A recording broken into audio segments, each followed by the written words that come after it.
My number one favourite recurring track in Mario Kart has to be Bowser's Castle. So a lot of these Bowser tracks have everything in common, being big adventures and filled with prompts, lava, jumps, and even Bowser traps. So what I'm going to do is I'm going to go through all my favourite Bowser castles of all time. Without further ado, let's begin. Number 10. SNES Bowser Castle 3. I think there's no better to start off the very first Mario Kart game, Super Mario Kart. And there were only 3 Bowser Castle tracks in that game, so I'm going to go with Bowser Castle 3, because this one's actually my favourite. Even though I never played Bowser Castle from any Super... Okay, here's the fun fact. I never actually played Super Mario Kart, never. But I have played a lot of retro tracks. Retro tracks are quite cool. And that's why this one's on the list, because number 2 is the most frustrating track of all time, and number 1 is just missing something. So let's go on to number 9. Number 9. GBA Bowser Castle 2. I didn't know whether to go for the original on GBA, or just go for the remake, until I went with the one with Vector for Mario Kart DS.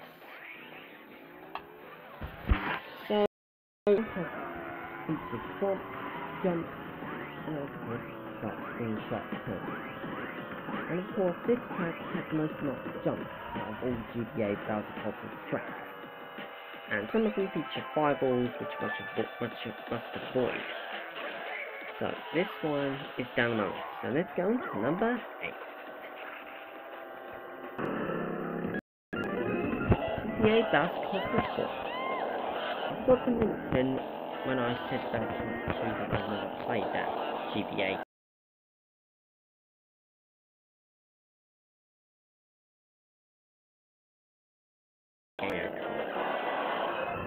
Also known as Super Circuit, that was my first one. And this one was also the longest track in longest track. Jeez. Oh, damn. Okay, let's go to number 7. Number 7. Now the first game I played was of course Mario Kart 7. Bowser Castle in Mario Kart 7 is quite low on my list because there are 2 reasons. One, the track is just so awesome. Well, it's awesome anyway. And also there was an issue. There were only actually 2 prompts. Like 2 prompts ain't enough. They should have added like 3 more. I should have added 3 more. That could have been more cool. And either way, the glide pad is awesome. It was a great track then, it's a great track now. Okay, so let's go on to number 6. And also, the lava under the water was awesome. Number 6 was Mario Kart DS. Of course, we never had me mention that. So, Bowser Castle DS was more that hard. They should have added a lot of prompts in this one. Because this track just got more boring. I mean, it's actually interesting because there's 2 parts. You fall down in this part. No worries, there's a part ends the same way. No worries. That's why this one's a little bit higher on the list. The one from number 5 and number 1 are actually something. Okay, forgive me if you guys like Bowser Castle.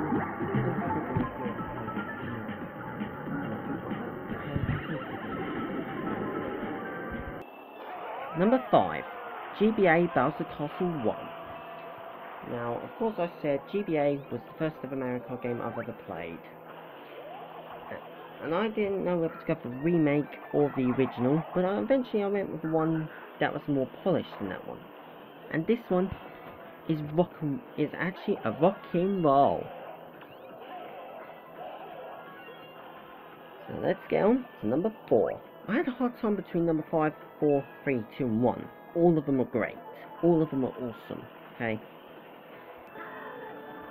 Number 4. N64 Bowser Castle. I decided to go for the remake on Mario Kart Wii because that one had more better controls and it's more polished than the original. And this one features the iconic Thwomps trying to crush you, and you go across the bridge to feature lava, and you go down the stairs into Bowser's garden.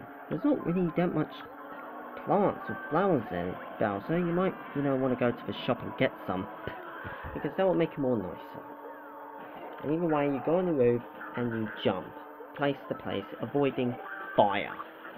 Now let's get on to number 3. Here's another GBA track that was made a substantial improvement. Number 3, GBA Bowser Castle 3. Now I did not know whether to go for the original on the GBA or remake, and eventually I went with the one with better controls, and that was GBA. Of course, that one is more polished than the original, like N64 Bowser Castle. But the reason why is because it actually has the most item boxes of all Mario Kart tracks. I mean, I'm telling the truth, it has the most item boxes of all Mario Kart tracks. I'm serious, okay? Look that up, okay? So, I had a hard time between number 2 and number 1. Either way, let's get into number 2. This track is awesome. Number 2, Bowser Castle for Mario Kart 8 Deluxe. Now, no one can build castles like Bowser can. I mean, literally. How does he do this? And the music is rock and roll. I love this song. This is awesome. I mean, literally, it's awesome. Much more better than the N64 Bowser Castle. And you need anti-gravity to go on the walls, because if you don't, you're going to end up dying. You're going to end up dying, fall into your impending doom. I mean it. I mean it in a better way. There are giant boulders coming towards you until you get next snap. It is awesome. Now, number 1 is my favourite of all time. Let's get into number 1. Number 1, Bowser Castle for Mario Kart Wii. Now, when I first played Mario Kart, it made me sick, because the first hallway when you enter is when the floors are being contorted. Like, that is just awesome. I mean, that makes me feel wheezy inside every time when I enter. And my favourite part is this whole fight featuring a giant Bowser. I mean, it happened in Mario Kart 8 Deluxe, but I always prefer the Wii version because it feels more polished. And honestly, I love it. And the music is just great. It's just great. And this features Thwomps, the iconic Thwomps trying to crush you left and right. Those were my personal top 10 Bowser Castle tracks. Everyone has their favourites. If you guys didn't see any of your tracks as number 1, please forgive me. Everyone has their favourites. Leave your favourites down below. That is it for me, and I'll see you guys all later. Bye guys!